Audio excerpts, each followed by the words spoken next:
Good morning, Facebook. Hello, Facebook. Hello, Instagram or YouTube on the replays, depending how you're catching us. I am live on Facebook. It is Monday morning, about 7 a.m.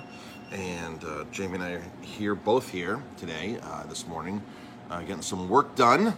We had a little power outage last night, so the place was left a little bit of a mess. So we're here just tidying up the place and getting ready for today. Today's a busy day. We have a great wine dinner tonight. It's wing night tonight. And so I just wanted to give everybody a Monday update. I had a great weekend here at the restaurant. It's flurrying outside right now. I don't know if it's going to really amount to anything, but it is flurrying outside. And it seems like it's officially cold out now. So let's see. That's what I heard. They're supposed to warm up this weekend. So good morning, everybody who's tuning in. Good morning, Dawn. Good morning, everybody. If you're tuning live, just drop a comment, #live. And I'm just going to go into my computer here so I can see everybody's comments. Good morning, Linda. Yes, just drop a comment. Let me know that you're there, that you can hear me. It is Monday morning. Like I said, we lost power last night. Right in the middle of dinner, we lost power last night. When we lose power, we can still cook. We have the emergency lights that come on both ends. We put candles out. The only big downfall is the ventilation doesn't work in the kitchen. So we have to shut off half the equipment and not create smoke. But we can bake things off, so we can make a pizza, we can make a salad, we can do our tuna. We just can't pan-sear anything and do anything that creates smoke in the kitchen. But when it happened last night, it was perfect because all the food had just gone out to all the tables. There's like 4 or 5 tables in the restaurant, and all the food had just gotten delivered. Power flickered, and the power went out. It went out right after that, and everybody had their food, so it was perfect timing. So we just shut down half the kitchen, and we could have easily done a pizza or something, but it was at that time of the night where nothing else was going on. Then they said power would be back by 11 p.m., which I know is always an overestimation. They always over-deliver, it seems like. And it came back on at 8:30. By that time, all the staff was home and gone. So good morning, everybody. Good morning, Linda. Good morning, Matthew. Ellen. So some things going on this week here at the restaurant. So as you know, Jamie and I, or you may not know, but Jamie and I base our whole wine list on personally visiting the vineyards, whether they're in Santa Barbara, Napa, Sonoma, El Dorado, New York State here, or Spain, or Italy.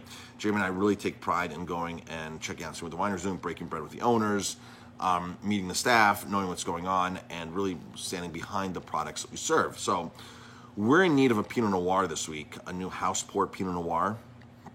And what happened was we were serving Fulkerson for a long time, Fulkerson from the Finger Lakes, barrel aged in French oak for 2 years. It was really, really an amazing Pinot Noir. Well, it was kind of undervalued, and it finally caught up to where they bumped the price up significantly, and it doesn't really fit into our house pour program anymore. So Jamie and I are going to the Finger Lakes tomorrow for the next 3 days. We're going to go up to see Justin in college in Canisius up in Buffalo, but we're going to spend 3 days in the Finger Lakes trying Pinot Noirs. So we've mapped out all the vineyards that have Pinot Noir that we think would be a fit for our wine list here. And literally some of the vineyards we're just going to pop into and just taste their Pinot Noir and see how it is. Maybe bring a sample bottle back. It'd be fun to bring a sample bottle back and actually have you guys help us do that and do a night here where we open up 4, 5, 6, 7 Pinot Noirs from upstate New York. New York State makes some really nice Pinot Noir. They make great Cab Franc, and of course we're known for Riesling in the Finger Lakes. But I think that Pinot Noirs, some of the Pinot Noirs get very pricey here from New York, but there are some really good Pinot Noirs from the Finger Lakes. Here in the Hudson Valley has some nice ones like Millbrook, the Millbrook Pinot Noir. It's just a really awesome, easy drinking, well made Pinot Noir, and the price is really good on it. So that's what we're doing this week. We're looking for a new Pinot Noir by the glass, new house Pinot Noir. Believe it or not, people still want to sit outside, and our outside is here. Our tent is there. We have heaters out there. We have table heaters. We have patio heaters. We have the fire pit. But what's happening is people are gung-ho about going out there, and then, of course, 15, 20 minutes later, they're like, well, can we come inside and eat? Well, if there's room, you can. And on certain days, it's just unfair for us to send our staff outside. Like people sat out there in the rain the other day, and it's just unfair for me to send my staff back and forth in the rain and when it's cold out to do that. So you're welcome to get takeout food and go sit in our garden. But keep in mind, if you give up a table inside, that table might not be available by the time you get cold and want to come back in, because we only have 7 tables inside here. So it's kind of tricky to say, well, yes, you can come back inside. But some people come in and say, no, I want to go outside. I want to go outside. And probably over half of them, Jamie, are like, can we come inside? Yeah. Right? Over half of them, like 15 minutes later, can we come inside? And the heaters are there. It's cold. It's cold out, folks. It's cold. If you're going to sit outside and eat, dress warm wherever you go. Dress warm. But the patio's out there. Good morning to everybody else tuning in. Judith, Heather, Jen, Mike's on. Anthony's on. Hello. So Thanksgiving, we are doing takeout only on Thanksgiving this year. First year only takeout. So we're actually going to enjoy dinner with our family for the first time we always get to our family's house for Thanksgiving, but we always miss dinner. So this year we'll be able actually to catch dinner, so it's going to be really exciting this year. We're doing takeout from 11 to 2 this year. Usually we do dining inside, and we're super, super, super busy. I mean, like, we're rocking and rolling things. I mean, the last 10 years, we've noticed that people just don't want to cook for Thanksgiving. A lot of people don't want to cook, and the need for people to come out into restaurants is drastically increased. I remember the first 3, 4, 5 Thanksgivings we were open, we did like 30 people. Now we do like 130 people and turn away another 100 people. So this year we're only doing takeout, and we're only doing a limited amount. You just can't call the last minute and order stuff, because if you think about it, I have to order the turkeys today. I have to then speculate how many turkeys I need. They're going to send them to me next week or the week after. I have to roast them. We're making cranberry sauce this week. We already made creamed corn. It went to the freezer. We're doing a bunch of things that we need to do ahead of time. So if you call me 2 days ahead of time and say, oh, I need 8 turkey dinners or 6 turkey dinners, like, it's hard for me to call and roast turkeys and do this whole thing all over with 2 days notice. It takes a lot to go into a Thanksgiving meal. And that's why our Christmas Day soup kitchen that we do on Christmas Day, we start on Cyber Monday. We actually start cooking for that, because it's just a lot. If you think about it, just so much goes into that, making the stuffing, everything. So if you know that you will need something, the earlier the better. We're asking for a full week's cutoff. So the Thanksgiving is the 25th, 26th, I think 26th. The 19th, the week before, is the cutoff for that. We've already got a long list of people that have called, not a long list, but lots of people have called. Lots of people that have called and already placed their order. And we're going to ask that you prepay for those. So just to be fair for us, Thanksgiving is one of those meals, what we've noticed in the past. We've never done prepaid reservations or deposit for reservations, but Thanksgiving is one of those where people get invites at the last minute to go somewhere, and then they don't show up for the reservation, or they don't show up with the amount of people. And again, because we're running on a limited staff and we trying to maximize every dollar we can, especially because of COVID, we need to be able to say, hey, if you're going to book 8 dinners, don't call the day before and say I only need 4, because it's unfair to us and it's unfair to the people that we turned away. And like I said, reservations happens every year like clockwork. People have a reservation for 8, and they're like, oh, 4 of the people got an invite to so-and-so's house, and they went to Uncle George's house because they got an invite there, and they're not showing up for the reservation. We're like, oh my gosh, we've been turning people away, and now your table's not as much. So just that's a sort of a respect thing for us. And that goes with any restaurant anywhere, especially for holidays, because staff gives up their holidays so they can make money and come in and wait on you. And if you're not the proper amount of people, it kind of, it's just not good for the restaurant financially, especially during COVID. Now we have to maximize everything. We have a great wine dinner tonight, Spanish wines. We're doing some really awesome Spanish wines. Do we have any more room for that tonight, Jamie? Because we sell out of these pretty quickly. We could. Do 2 to 4 more people, 2 more people? Maybe. So we're doing Spanish wines tonight, 4 Spanish wines and a dish for $25. Doing some really awesome wines. This grape is Mencia, M-E-N-C-I. We're doing it inside, so we have even less availability. This is Mencia from Ribera Sacra. This region in Spain here is known to be the hilliest wine region in Spain. So the grapes are all, in this region, are all trellised. This is Mencia. Mencia is a common grape in Spain, but not really. Tempranillo is really the common one, although Bobal is the #1 grown grape in Spain, and we never really hear of Bobal. It's more of a blending grape. It's hard to buy 100% Bobal. We have 100% Bobal on our menu. There's so many grapes around the world. It's really interesting. Here's a Tempranillo from Ribera del Duero, and this is, oh no, I'm sorry, this is from Rioja. This is from Rioja. Hacienda Jose Luis. This wine here is really cool. The Vatican contracts three wineries to make wine for the Vatican. So I don't know who drinks wine at the Vatican. I'm sure the staff drinks wine, or if they do parties, catering things, I don't know. But they contract three wineries to make their wine exclusively for the Vatican. So there's 2 in Italy and 1 in Spain. And this is the winery. We were actually at this winery 2 years ago. Really cool winery. This is their Rioja. They make a Reserva, the next level up. These are both on our list. They've been on our list. So this is called the wine of the Pope, or the Vatican's wine. Let's see what else I have here. Ugarte. We stayed in that hotel 2 years ago in Rioja, right near LaGuardia, the city of LaGuardia. This was a really amazing experience. 3 nights.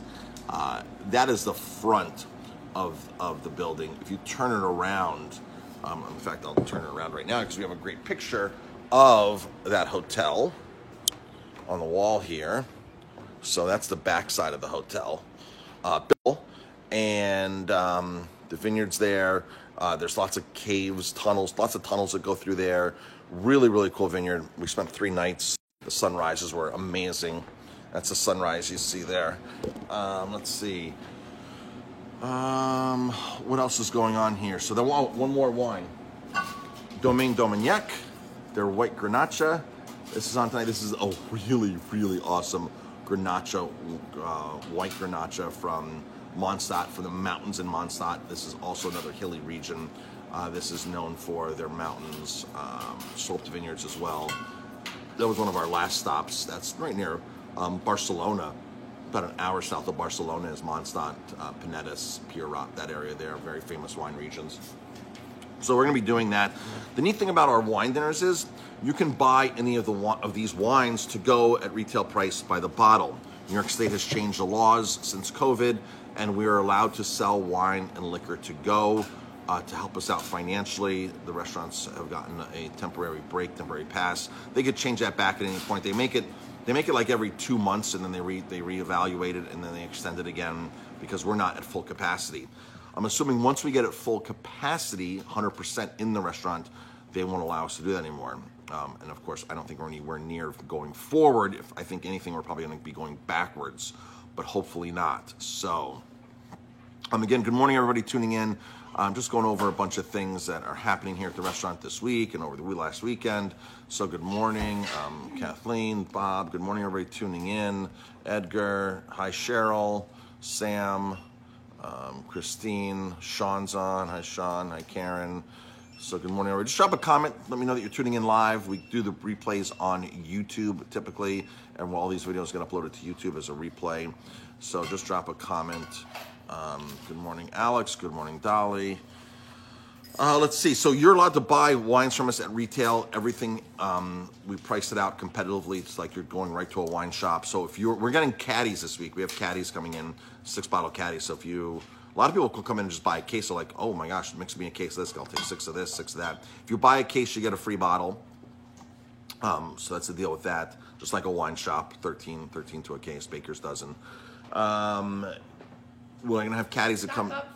Stock up for Thanksgiving. We'll be doing a lot of great suggestions for Thanksgiving wines that will be coming up. One of my favorite Thanksgiving wines is Lambrusco, which is dry Lambrusco from Emilia-Romagna, from Italy, which is a sparkling red wine made from the Lambrusco grape.